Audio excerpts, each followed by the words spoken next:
Hello everybody, welcome back to Access Blockbusters, and welcome to a quick spoiler reaction of AHSOKA Episode 4 entitled Fallen Jedi. And yeah, obviously we're going to get to that giant Anakin-sized elephant in the room. But before we get any further, if you haven't subscribed to the Access Blockbusters YouTube channel, make sure to subscribe, give this video a like, and comment down below with what you are thinking about AHSOKA now that we're halfway through the entire season. What do you think of the show? Is it everything you hoped it would be? Is it living up to your expectations? Or is it a little disappointing? Let me know in the comments down below. Alright, so let's get into everything else before we talk about Anakin and the world between worlds, because that's a whole other can of worms. But honestly, that's kind of okay, because I think the majority of this episode sort of reinforced exactly what I said in last week's episode. And I had a thought about that, but I'll get to that in just 1 second. So first of all, again, very happy that this episode and this show is not giving into the temptation of filler. Now, by me saying that this episode and none of the other episodes have been filler thus far, it's not the same thing, at least to me anyways, of saying that this show isn't slowly paced, because I think that the show can have very important things going on, but the pacing in this show is incredibly slow and incredibly deliberate to the point that I think it's actually to its detriment at this point. I think everything in episode 4 that happened, I liked. I liked the lightsaber fights. I liked everything that was going on between Baylan and AHSOKA, them talking about their philosophies and talking about Anakin Skywalker. I enjoyed the action. I think that Hera coming out of the Rebel base with a bunch of X-Wings, I think that was awesome. That was great. But a lot of the show thus far and a lot of the individual sequences within this episode felt very slow. And, I mean, nothing symbolizes that better than AHSOKA folding her arms every single time that you see her on screen. I mean, everything just feels so slowed down. There are deliberate pauses, which is, it's odd because Dave Filoni is so good and was so skilled at making 22-minute episodes that were zippy and fast. And I think that's really what gave these characters their life, that, you know, AHSOKA was so lively. Even in Rebels, she had that sprightliness about her that she just doesn't seem to have in this series. Maybe that'll change after she meets Anakin, who knows. And that's what gave the other Rebels characters their personalities. It gave Sabine her sort of rebellious streak, no pun intended, and I think that that's been missing thus far. So what I was thinking, what I was alluding to just a few seconds ago, is that I think this show, content-wise, is very solid, but I also think that it's lacking a little in the sense that I think the first 2 episodes could have been combined, and then you could have cut down some of that filler, and not filler in terms of content, just filler in terms of dead space, right? A lot of pauses and a lot of dead air.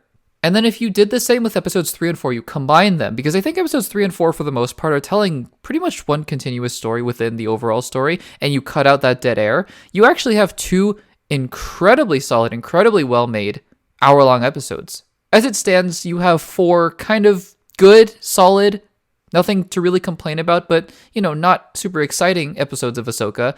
And I mean, that's fine. At the end of the day, if the rest of the episodes are like this, and I have reason to believe that the next 4 episodes are going to be much more exciting with Thrawn and with Anakin entering the picture. But, you know, if the rest of the 4 episodes are like this, I think I can come out and say that AHSOKA will be an incredibly solid, very, very solid Disney Plus Star Wars series, but nothing more than that, really. And that's maybe a little disappointing, but still, we'll take it. The other thing I wanted to mention quickly before Anakin is the whole Sabine turning on AHSOKA part. And we don't know. Maybe she's a spy. Maybe she's doing this so that she can give AHSOKA and Hera a way to find Ezra and Thrawn. Maybe that's what's going on here. But anyways, let's just assume that she betrayed AHSOKA, and she did it because she really wants to see Ezra Bridger again.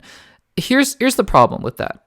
This show in itself has not established how much Sabine cares about Ezra, other than through just telling the audience that Sabine cares about Ezra. And I mean, people haven't seen 4 seasons of Rebels, right? A lot of people haven't seen Rebels to know that they care about each other. And from my knowledge, even in Rebels, I mean, they're close friends, obviously, but I didn't even get that connection from Rebels itself. So just to say over and over again that she cares about Ezra and then have it be this real focal point of this episode, it doesn't make that much sense. It doesn't land, at least as well as it could. But let's talk about Anakin. So AHSOKA falls off this cliff and wakes up in what I thought immediately was the World Between Worlds, because it's Dave Filoni, and of course he's going to bring the World Between Worlds. Now, the World Between Worlds, for those of you who don't know, if you haven't watched Rebels, is this weird area that exists between space and time, and this is how AHSOKA survives Rebels. She was actually fighting Darth Vader, and then Ezra pulled her out from Season 2, and this was during Season 4. This is probably one of the things I liked about Rebels the least, because I think it opens up a whole can of worms that, frankly, Star Wars just doesn't need. It's not really playing with those kinds of sci-fi concepts. It's more playing with hyperspace and lightsabers and mysticism with the Force, but to bring in this space between time and space is just, it always felt weird to me. It never sat right. And so to bring it back, I know Dave Filoni seems to love it, and I don't know why, frankly. It just makes everything so messy, but here we are, and here's Anakin Skywalker, and he looks great. I think that he doesn't quite look the exact same as Revenge of the Sith. Maybe that's intentional. Maybe that's the de-aging, if there was any de-aging going on. I know that he looked a little older in Obi-Wan Kenobi when he did the flashback, so maybe it's just that. But I mean, I'm happy to see him back. You know, I like Hayden Christensen a lot, and I really didn't like him in the prequels because I frankly think he wasn't given a good script and good direction. So just to see him back with better directors and better scripts, that's amazing to me. He calls her Snips. I mean, that makes me so happy. You know, just to see the merging of the live action Anakin Skywalker with the Clone Wars personality, it's just amazing. I love it. I love it so much. And I can't wait to see what happens next. But what will happen next? Because he's not a Force ghost. Is he alive? Is it just a version of Anakin Skywalker that got pulled out of time and is just wandering around the world between worlds? Is it a hallucination? I have no idea. There are a lot of ways that this could go where it could be very messy and very bad, and I'm a little worried about that. There are also a couple ways in which I can see that this would be very poignant and perhaps maybe not as messy as I think it could be. And you know what? I trust Dave Filoni. I know that this could be very bad. This could turn out very, very messy, but I trust Dave Filoni, and so yeah, just very excited to see Anakin Skywalker again. I hope you guys are as well. Let me know in the comments down below what you guys think of Ahsoka Episode 4, what you think of Anakin's return, again, after Obi-Wan Kenobi. Let me know in the comments down below. Make sure to subscribe to the Access Blockbusters YouTube channel, and I will see you guys in the next one.